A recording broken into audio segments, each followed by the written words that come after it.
Rytas. Good morning, everybody. It's great to be here in Lithuania. Taurimas invited me here. I don't know if he's not here. No, he said he has to be at the MBA upstairs. But okay, it's a great thing to be here and to talk to you about some very big issues. I'm going to be talking about game-changing technologies and the future of learning. And it was great to hear the deputy mayor before me raise a number of points which align really well with what I have to say to you. So if you see some kind of parallels there, we did not coordinate before. Okay, so we are right now in absolutely extraordinary times. I just want to make clear that we have a full grasp of this really extraordinary time that we live in right now, in which we are seeing right in front of us, in a way which is not anymore science fiction, but which is real and which is a real opportunity and possibility in front of us, the transcendence and transformation of what it means to be human. And I mean that in every possible dimension. So from our biology, from how we evolve as a species, where we're starting to merge, literally merge with machines, and where we're starting to take evolution into our own hands, and where we're starting to really become some kind of humanity 2.0, some kind of next level of humanity, where our capacities, our intelligence is augmented through various synthesis and symbiotic relationships with technology, up to literally our habitat where we live. So we see in front of us the possibility of becoming a multi-planetary species, as Elon Musk calls it. These are not anymore kind of science fiction ideas. These are actual projects with billions of dollars behind them that are being developed right now as we speak. And we are able to partake in these projects, and we are able to shape what it means to be human in the next coming decades. Alongside this massive transformation, obviously, we will also see a major transformation of all of the main kind of domains of human interaction, and education is at the very core of them. So that's what I want to focus on a little bit in this talk. And also just an interesting point aside, like when you look at the news, sometimes you don't realize that this is happening, because like, you know, I was coming in, I look at the news and there's one president writes a silly letter to another president, and then a third president wants to come and intervene somehow, and you're thinking like, what the, like what's happening here? Like it looks like some kind of strange throwback into the Cold War or something. But I predict, or I'm very happy to predict that the massive exponential rate of change that is underlying our civilization, and that's happening through technological development as well as mindset development, will rapidly overtake these kind of remnants of kind of the older ways of doing things that are still around. And in the 2020s, which are starting soon, I really predict and believe that we will be able to see a real kind of market change of all domains of society, from governance to finance, economics, and education. So underlying all of this is exponential technology growth. And we saw in the previous presentation that graph where you see technology from the time when technology starts to really become center place in our development. You see exponential growth. And exponential growth is something that you see in really applying to many or all of the key technologies. So in computing, you know, Moore's law, transistors, power doubles every 2 years, and so on and so forth. So, but there is evidence. Some of the leading investigators of this field, Ray Kurzweil, Peter Diamandis from Singularity University, who have shown that this exponential growth applies really to all the leading technologies, all the key technologies that are gearing up to transform our systems. AI, augmented reality, virtual reality, and so on and so forth.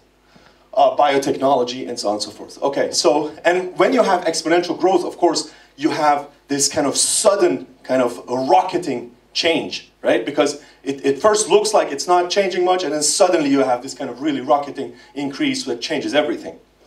Okay, so what does that mean for education? Again, as the deputy mayor was saying, in education, we still have forms that are really, they've been around for a really, really long time.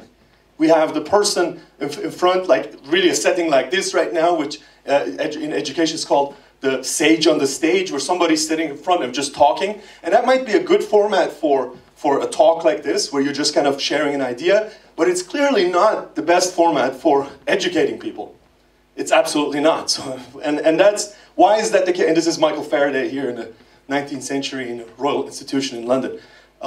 So why is that the case? Because you may know this from social psychology. There is the understanding of the cone of learning, where it says that our capacity to retain what we learn is not optimal when somebody is just talking at us. It's much, much, much higher when we're active, when we're immersed in what we're doing, when we're actively kind of participating in what we're learning, as opposed to just listening. Okay, so therefore, as we see, the existing model that's been around forever, for a very, very long time, is not very effective, simply. Now, so what are the technologies that are gearing up, or that are coming on the stage for us to be able to really radically transform this model? Well, the first one is immersive technologies. So you may know, I'm sure you do, as here at a leading business school in Lithuania, that augmented reality, virtual reality, extended reality technologies are really making some massive kind of developments. So for all the big companies, Microsoft and so on, Google and so on, are behind it. And we are seeing now also many, many studies with clear evidence that show that when you learn something in an immersive environment, that means, for instance, augmented reality, where you can have mapped or projections on what you're seeing, or even like the complete immersion in the virtual reality, retention rates are way higher. The brain really doesn't perceive the difference. Like, even though it's not real what you're experiencing, yet the impacts are as if it was real. So your brain really learns much, much faster. The synapses develop so much faster when you're actually immersed into an environment where you're learning. So that's why in training and development, we're seeing it's a massive, massive advance in virtual reality. And as well as in the educational field, so we can think that we can really envision that in the 2020s we will see many, many inroads of augmented and virtual realities into the classroom. The second point is artificial intelligence. So artificial intelligence is not just going to disrupt literally every industry that's out there, but it's going to disrupt how we learn, obviously. So when we have when we have AI personal assistants, AI companions that are literally for every single person, they know everything they need to know about you. They have predictive analytics, big data access to who you are, comparisons, correlations to, across populations with others who are similar in many ways to you, in ways that we don't even understand how, but the AI understands how and can work with it.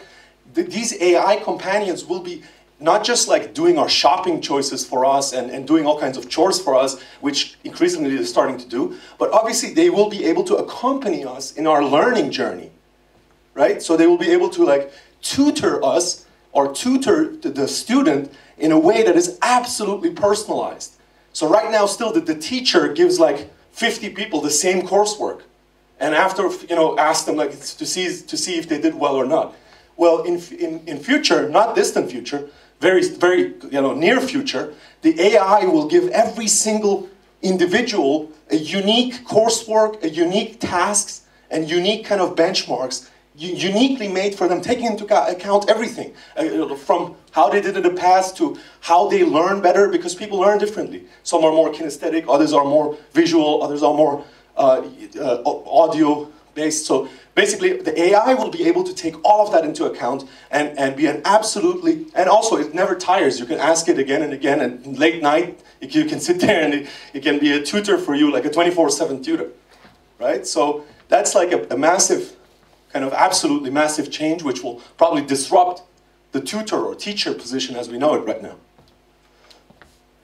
The third thing is our understanding of credentials.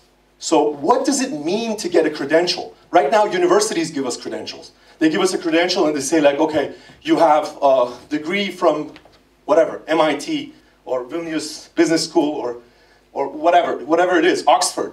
And that degree, the name of the university and the degree is a kind of a credential that employers or companies or anybody else in the world that wants to work with you or give you a loan or whatever, or assess what you're good at, they rely on that degree as an indicator of what you can do in the world.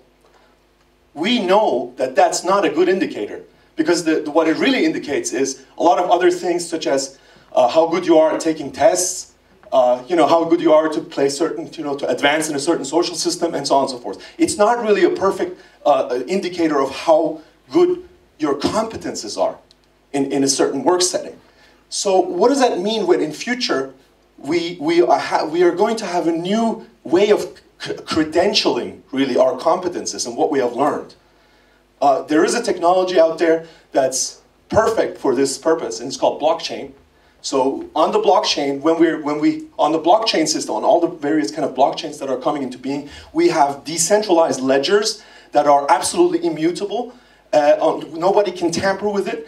Once it's on the blockchain, you know who put the value there. You will know who put the value there, and everybody will be able to see it and check it, and it'll be widely available. So we will see basically the rise of decentralized credentialing on the blockchain. And what does that mean for institutions? What does that mean for the future of such institutions like Oxford, MIT, and so on and so forth, that have so much vested interest in their brand, in their name?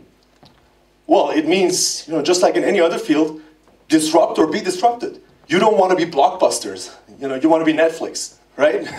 So what does that mean? It means be the one that does the disruption. Be the one that develops the new models. Be the one that turns your existing brand with all that brand value into something valuable for the future, right? Instead of just waiting and seeing like what some massive some startup is going to do and that will come up and disrupt your industry, and then what do you do? And then what do you do? Then you have to catch up, right? Okay, so I think these are all huge opportunities for existing institutions to be at the very forefront of these changes. So the last thing now I want to say, I don't know if I'm overrunning time, but okay, so the last thing, we also have to understand that the future workforce will have really different needs than what we still currently understand as what the workforce has to do. So there's a study by Oxford University which says that 47% of all existing jobs are going to be disrupted due to automation and AI. And that's happening in the next 5 to 10 years. So 47% of all existing jobs will be, somebody said massive job losses back there, and we laughed a little bit, but this is happening, like automation is happening, right? We have to understand how to deal with it. And there were some people, even in the 19th century, when the Industrial Revolution first happened, who said, like, oh no, machines, everybody will lose their jobs, it's going to be over, we have no more jobs. But then obviously we had all these new jobs coming up, right? So it's not that because progress brings us new jobs as well. But the problem is it the same people who lose their jobs who will have those new jobs? Is it the same 47% who lose the cashiers and whatever, the people, or even accountants who are going to be disrupted? Is it those same people who are now suddenly going to be like some kind of reality designers in some weird suites, some new jobs that we can't even imagine yet? Right? Is it those same people? Only if we train them and rewire and retrain them to have like new capacities. And these new capacities are going to be much more about intangibles, creativity, imagination, entrepreneurship, being able to collaborate together, create kind of collective intelligences that produce ventures, right? That produce like entrepreneurial drive, that produce entrepreneurial visions and are able to put that into action, right? So those are skills that are different, very different from the kind of skills that are still taught in our existing educational systems, where it's much more about, can you memorize this and then can you just repeat this in a test setting, right? So the educator of the future, in order to facilitate this, has to be much less of this kind of person who speaks at people throughout their whole education, and it's going to be much more like this. So I think we can learn from, you know, not just from the Jedi masters, you know, who's the Jedi? You know, the Jedi master is somebody who like accompanies, you know, who's a guide at the side instead of the sage on the stage, right? But we can also learn this from so many other existing martial arts traditions. So a martial arts teacher is somebody who is like a mix of discourse and guiding and heuristics, because heuristics are often tacit, they're often implicit, and they can only be taught through learning by doing and learning by example, not by, you know, theoretical learning and memorizing. Okay, so I believe that the educators of the future, of the near future, they're going to be much more along this mold. Lastly, I want to pose the question to you, because yes, I did a lot of kind of predictions here, but I also know that the future is not predetermined. We can't, like, by its very nature, due to kind of complex systems and how they work in chaos theory and so on, we can't really predict what's going to happen. We can only have visions that we want to bring into being, and we can see trends and macro trends and so on and so forth. But at the end of the day, it's down to us to create the future. And I want to put that out as a question for this hackathon. You know, what type of future is it that you want to create? Thank you.